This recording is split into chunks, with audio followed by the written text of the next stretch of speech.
Solid waste is a serious problem that is faced not only in one country but in the whole world. In Payatas, a place in the Philippines that serves as a main dump of Manila, capital of the Philippines. Different kind of trashes we'll see here, as high as 7 stories in some places. Mayroong wiring ito sa kaya namin namamasura. Walang ganong ginigit. Tama lang ito dahil isang kulang pa nga. Dahil wala ginigit. Ano po yung kinakain nyo araw-araw? Kanin, siyempre. Mahirap dito. Kaya naman ko eh. Siyang po anak nyo? Saan po kayo nakatira? Kumakain po kayo sa araw ng 3 beses? Pero ayos lang. Namanan lang siya.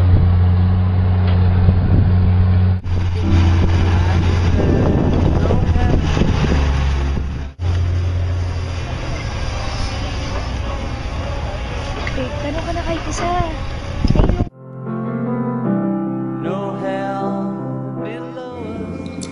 Following weeks of heavy rains from typhoon, the garbage mountain collapsed, burying this community, killing hundreds of people, and shattering over 3,000 lives. As December 2001, Payatas was still functioning as a dump site despite being officially closed down.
Do we have the courage to face the realities of our time and allow ourselves to feel deeply enough that it transforms us and our future?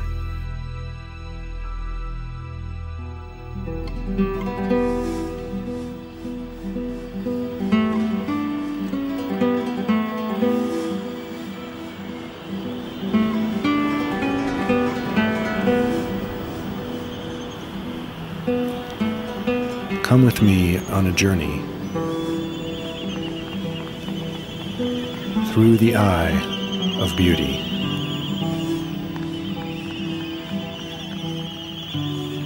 Across an ocean of grief.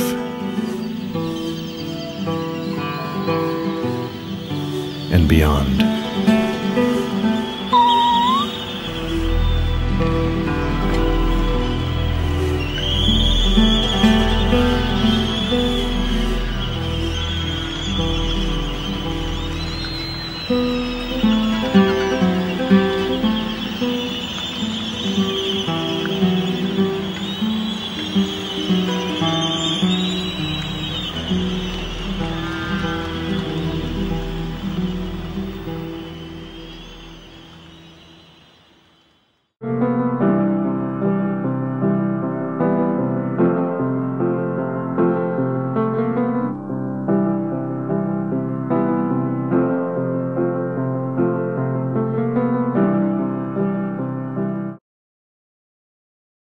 Europe is a nice place with some really great people, but man, do we love to throw things away.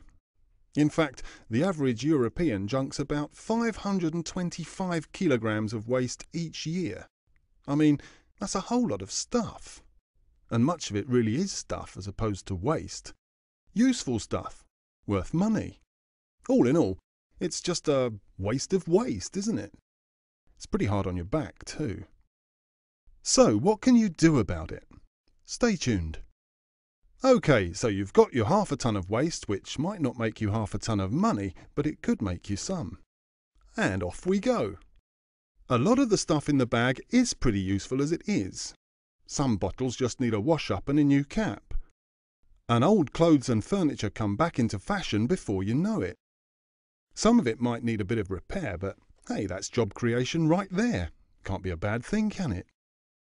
That's it, we're talking reuse. You might need to spend some money to make this happen, but since useful stuff is valuable, you'll get it back. And then some. Now, some of your waste might be useless in itself, but made out of good stuff, like metal, glass, paper and cardboard, all of which can be utilised again if you treat it right. And in fact, some of the really weird stuff used in electronic gadgets is so scarce that we actually need to use it again, if we don't want to run out. And yes, it's called recycling. Of course, collecting and processing isn't free, but here's the clever bit. Recycling turns your waste into useful stuff that can be sold.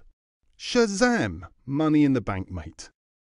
And as if by magic, new jobs will appear as well.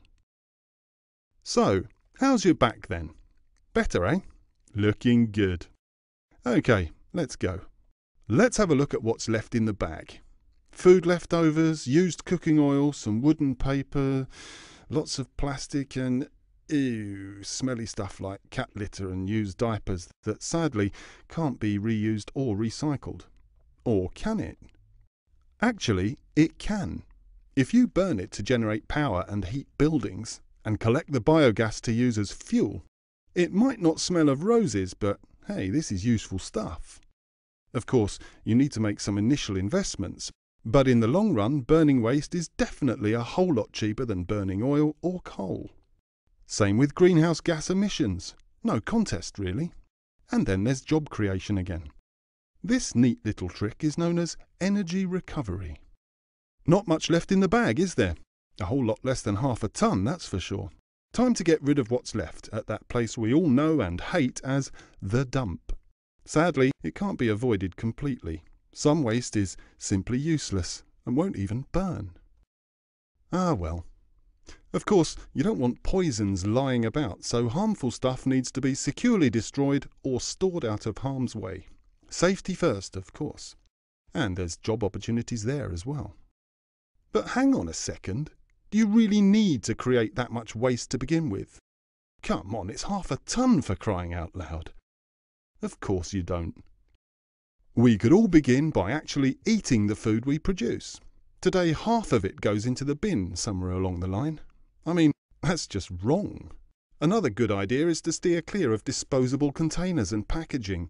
And why not try reading the paper online instead of on paper? And so on. The trick is to reduce the amount of stuff you throw away in the first place. So there you have it.